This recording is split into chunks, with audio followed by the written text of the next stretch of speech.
अहिल्यानगरचे पालकमंत्री राधाकृष्ण विखे पाटील यांनी टँकरच्या द्वारे सुरू असलेल्या पाणी पुरवठ्यासंदर्भात अधिकाऱ्यांना काही निर्देश दिले। ग्रामीण भागामध्ये टँकरद्वारे पाणी पुरवठ्यासाठी जलदूत ॲपचा वापर करावा। टँकर सुरू असलेल्या गावात पाणी पुरवठ्याचं वेळापत्रक जाहीर करावं, जेणेकरून ग्रामस्थांना टँकरची वाट पाहावी लागणार नाही। तालुका पातळीवर पाणी पुरवठ्यासाठी जबाबदार अधिकाऱ्याची नियुक्ती करावी असे निर्देश पालकमंत्री राधाकृष्ण विखे पाटलांनी दिलेले आहेत।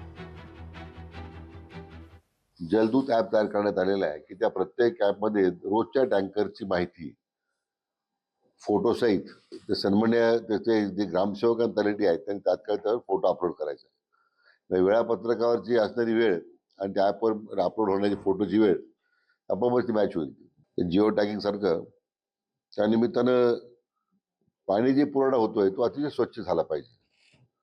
पाण्याचे उद्भव जे आहेत त्या ठिकाणी पाण्याचं जे टेस्टिंग आहे ते लोकल PSCs आहेत, आपले RSCs आहेत, त्यांच्याकडे घेऊन ते वॉटर सॅम्पलिंग केलं पाहिजे। ते पोर्टेबल वॉटर पाहिजे, पिण्यासाठी लायक पाहिजे। टँकर भरायचा म्हणून चालणार नाही। म्हणजे राज्यामध्ये ह्या सगळ्या उपाययोजना पहिल्यांदाच आपल्या जिल्ह्यापासून